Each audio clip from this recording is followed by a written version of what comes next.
Hello friends, मैं नीता भास्कर आप सभी लोगों का अपने यूट्यूब चैनल पर स्वागत करती हूं और 20 क्वेश्चन पॉलिटिकल साइंस में। और आशा करती हूं वीडियो आपको पसंद आएगी और पसंद आए तो लाइक शेयर कमेंट जरूर करिएगा।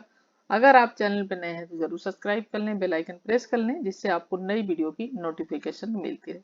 इसके अलावा और भी जो वीडियोज हैं वो भी जरूर आप देख लें।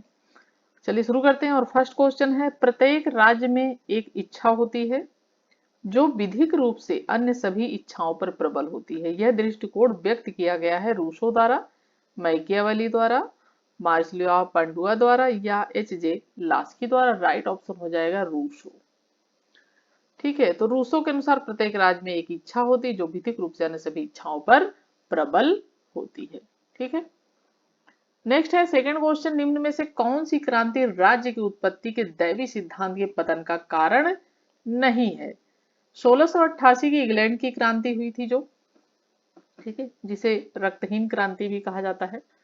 और 1857 की भारतीय क्रांति, स्वतंत्रता संग्राम, 1776 की अमेरिकन क्रांति या 1789 की फ्रांसीसी। राइट ऑप्शन यहाँ पे देखिए बी हो जाएगा, भारतीय क्रांति, जो दैवी सिद्धांत के पतन का कारण नहीं रही है। ठीक है, क्योंकि हमारे यहाँ जो क्रांति हुई थी वो अंग्रेजों के खिलाफ लड़ाई थी।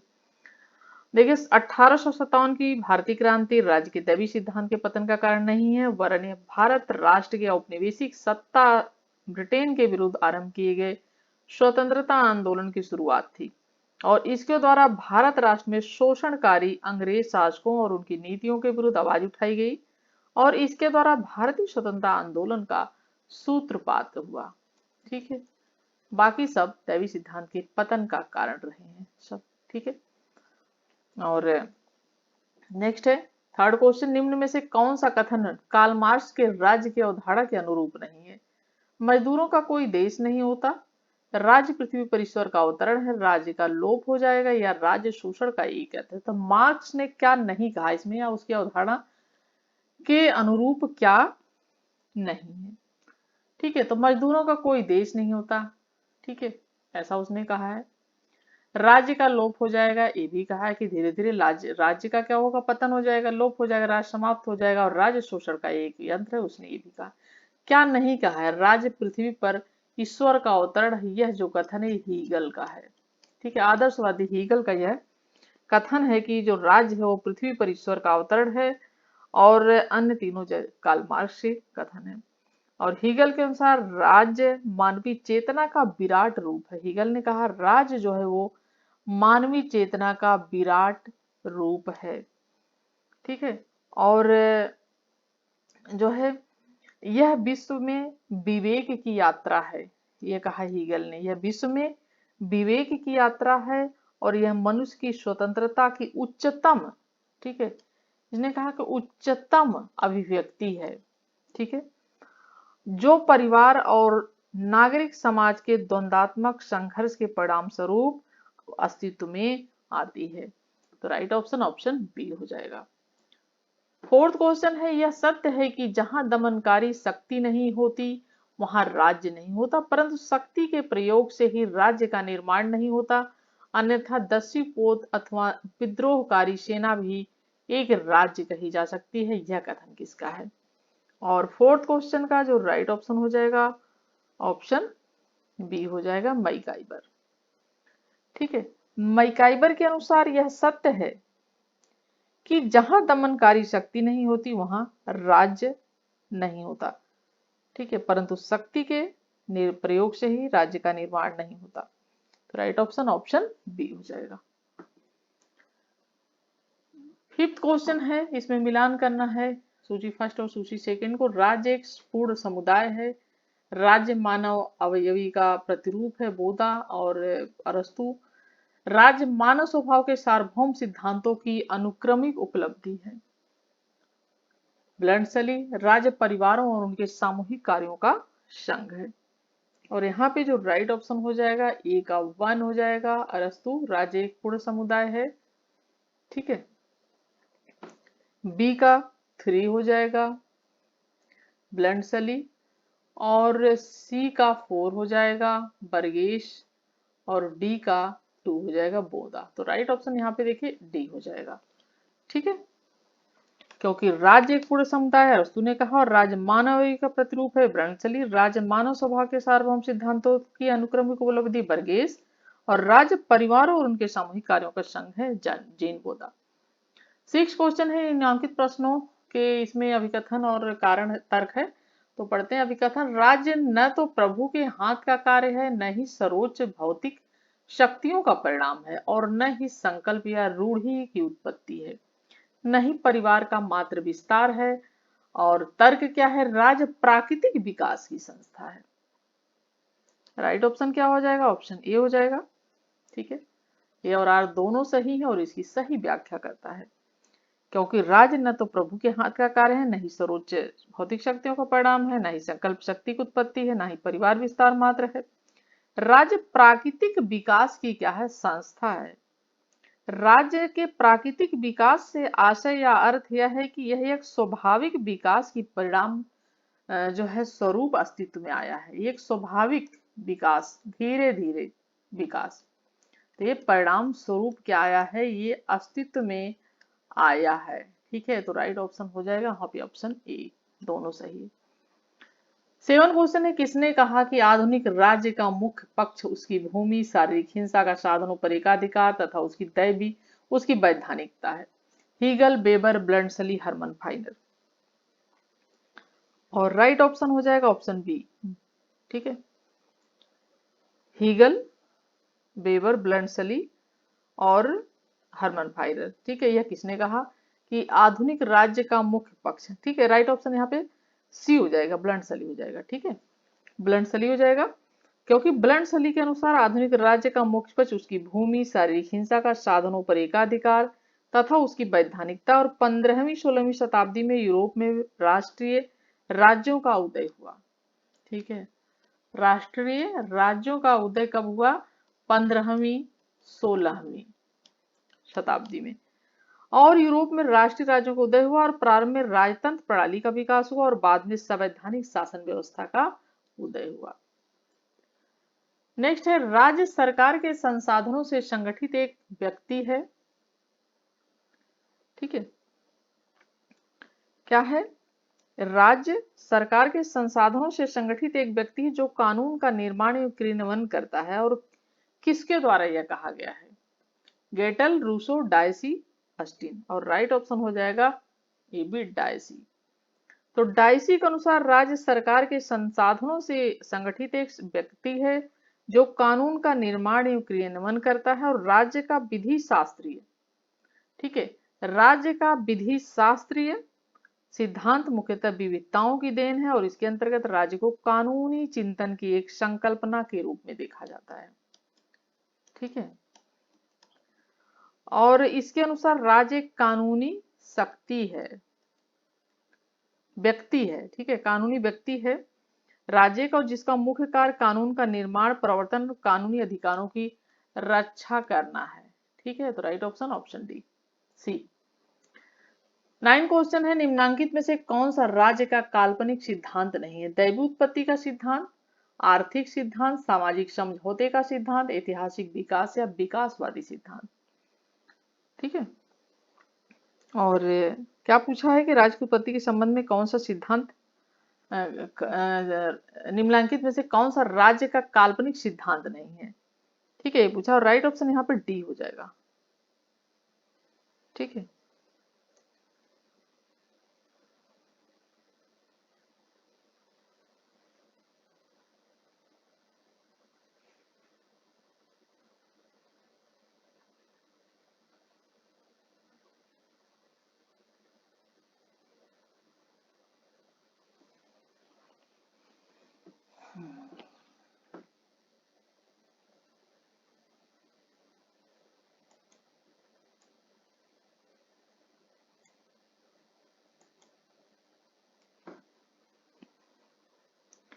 नाइन क्वेश्चन है, निम्नांकित में से कौन सा राज्य का काल्पनिक सिद्धांत नहीं? दैवी उत्पत्ति का सिद्धांत, आर्थिक सिद्धांत, सामाजिक समझौते का सिद्धांत, या ऐतिहासिक सिद्धांत, या विकासवादी सिद्धांत। और 9 क्वेश्चन का जो राइट ऑप्शन हो जाएगा ऑप्शन डी हो जाएगा, ऐतिहासिक विकास सिद्धांत या विकासवादी सिद्धांत। ठीक है, ऐतिहासिक सिद्धांत या जो विकासवादी सिद्धांत है वो काल्पनिक नहीं है। ठीक है, बल्कि दैवी उत्पत्ति का सिद्धांत, आर्थिक सिद्धांत, सामाजिक समझौते का सिद्धांत एक काल्पनिक सिद्धांत है। 10 क्वेश्चन है, किसने कहा किसी भी राज्य को उसके द्वारा प्रदान किए जाने वाले अधिकारों से जाना जाता है? Laski, Green, Hegel, Barker. और 10 क्वेश्चन का राइट ऑप्शन हो जाएगा लास्की। ठीक है, लास्की के अनुसार किसी भी राज्य को उसके द्वारा प्रदान किए जाने वाले अधिकारों से जाना जाता है। और लास्की के अनुसार अधिकार मानव जीवन की वह परिस्थितियां जिनके अभाव में व्यक्ति का पूर्ण विकास जो है वो संभव नहीं है। ठीक है, ऑप्शन ए राइट हो जाएगा। 11 क्वेश्चन है, राज्य की उत्पत्ति के संबंध में कौन सा सिद्धांत इस धारणा से शुरू होता है कि राज्य की उत्पत्ति के पहले मनुष्य प्राकृतिक अवस्था में था? पितृसत्तात्मक, मातृ सिद्धांत, बल सिद्धांत, सामाजिक अनुबंध सिद्धांत। और राइट ऑप्शन हो जाएगा इसका। ठीक है, क्या पूछा है कि राज्य की उत्पत्ति के संबंध में? राइट ऑप्शन डी हो जाएगा सामाजिक अनुबंध का सिद्धांत। 17वीं 18वीं शताब्दी तक राजनीतिक विचारधारा में सामाजिक समझौता का सिद्धांत महत्वपूर्ण था। कब? 17वीं और 18वीं शताब्दी की बात की जाए तो। और इस सिद्धांत के अनुसार राज्य दैवीय न होकर मानवीय संस्था है। ठीक है, ये क्या कहते हैं कि मानवीय संस्था, यानी मनुष्यों ने मिलकर इसका निर्माण किया है।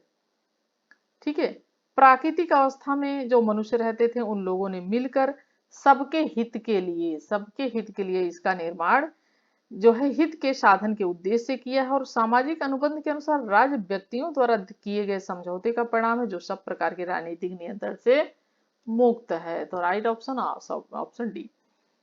12 क्वेश्चन है, निम्न सिद्धांतों के अनुसार राज्य की स्थापना जनता की इच्छा से हुई है। ठीक है, जनता की इच्छा से हुई, शक्ति सिद्धांत, दैवी सिद्धांत से, या सामाजिक समझौते के सिद्धांत से। और एक यहाँ पे डी चला गया नीचे, इनमें से किसी से नहीं। और राइट ऑप्शन हो जाएगा ऑप्शन इसका सी। ठीक है, इस क्वेश्चन का राइट ऑप्शन सी हो जाएगा सामाजिक समझौते के सिद्धांत से।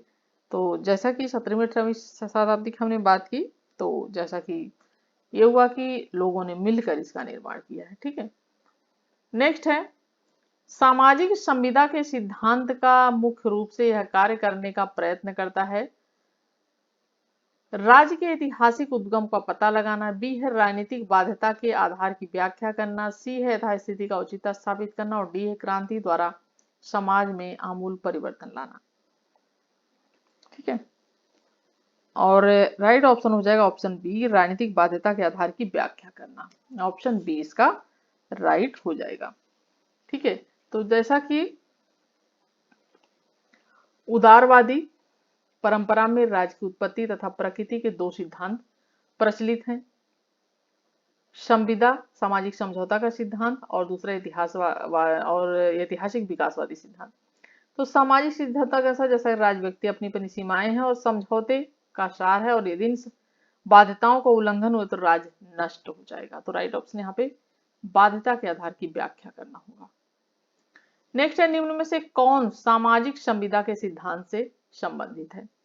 John Austin, John Locke, James Mill, Karl Marx. Right option हो जाएगा ऑप्शन बी, जॉन लॉक, सामाजिक संविदा के सिद्धांत से। ठीक है, और सामाजिक समझौता सिद्धांत की अत्यधिक वैज्ञानिक ढंग से विवेचन करने वाले में इंग्लैंड के दो विचारकों, एक तो हॉब्स और दूसरे जॉन लॉक। ठीक है, थॉमस हॉब्स और जॉन लॉक दो विचारक हैं जो वैज्ञानिक ढंग से सामाजिक समझौते की व्याख्या करते हैं। ठीक है, और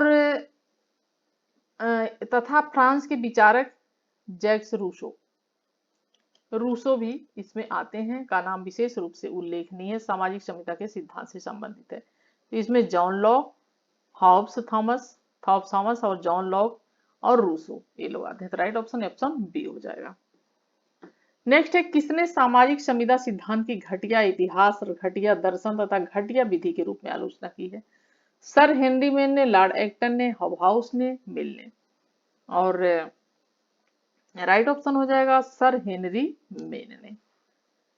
17वीं 18वीं में जैसा कि सामाजिक समझौते सिद्धांत की बात हुई, ठीक है, तो हुकर, ग्रेशियस, मिल्टन और स्पिनोजा, इन विचारकों ने इस सिद्धांत का समर्थन किया और 19वीं सदी के राजनीतिक विचारकों ने इस सिद्धांत की कड़ी आलोचना की। 19वीं शताब्दी, 17वीं 28वीं शताब्दी में तो अच्छा रहा, ठीक है, इसके समझौता लोगों ने समर्थन किया, लेकिन जब 19वीं शताब्दी आई तो राजनीतिक विचारकों ने इस सिद्धांत की कड़ी आलोचना की। सर हेनरी मेन जो है, ये सर हेनरी मेन ने इस सिद्धांत को घटिया इतिहास, घटिया राजनीतिक दर्शन, घटिया विधि आदि कहकर इसकी आलोचना की। तो राइट ऑप्शन ऑप्शन ए हो जाएगा।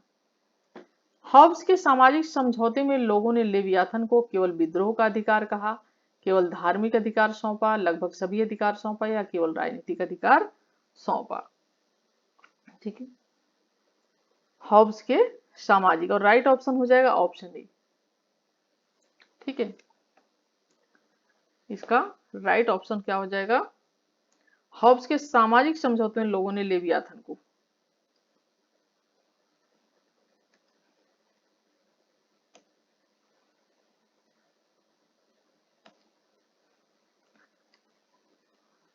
सिक्सटीन क्वेश्चन है, हॉब्स के सामाजिक समझौते में लोगों ने लेवियाथन को केवल विद्रोह का अधिकार सौंपा, केवल धार्मिक अधिकार सौंपा, लगभग सभी अधिकार सौंपा, केवल राजनीतिक अधिकार। राइट ऑप्शन सी हो जाएगा।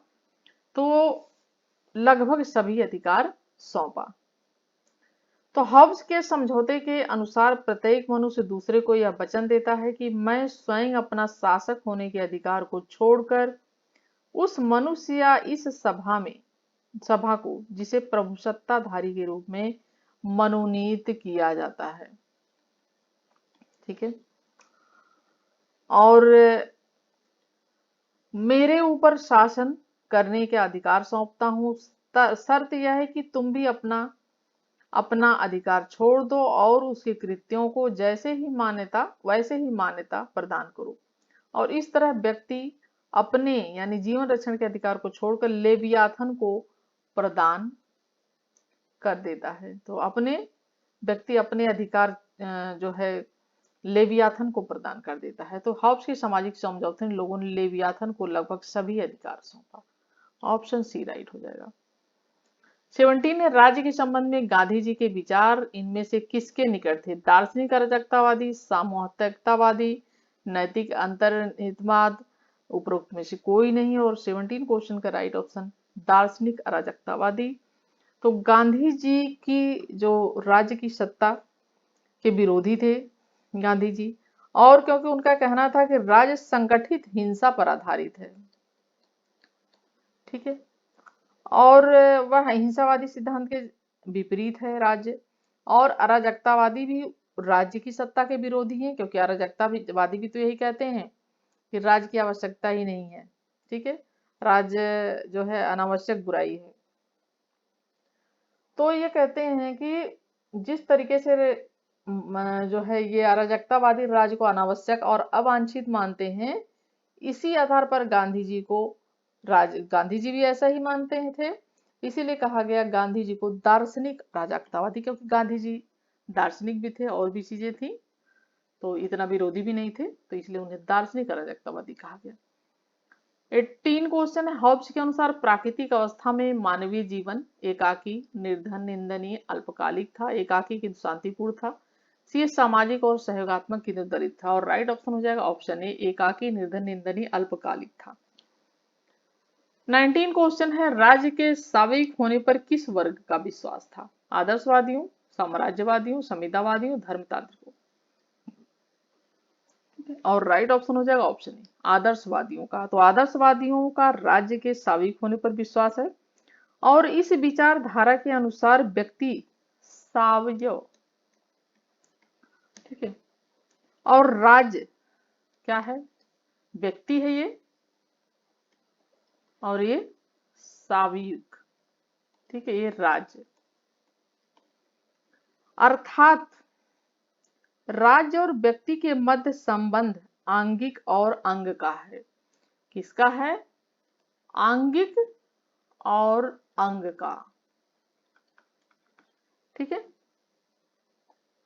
राज्य और व्यक्ति के बीच जो संबंध है, ठीक है। और इस तथ्य का समर्थन करते हुए प्लेटो कहते हैं, दार्शनिक प्लेटो कहते हैं कि राज्य व्यक्ति का बृहद रूप है, बड़ा रूप है, राज्य व्यक्ति का ही रूप है। उन्होंने कहा है कि बृहद रूप है। और इसी प्रकार कांट का मानना है कि राज्य सर्वोच्च नैतिक संस्था और व्यक्ति का अस्तित्व राज्य में ही सब है, ये कहते हैं इमैनुअल कांट। ठीक है।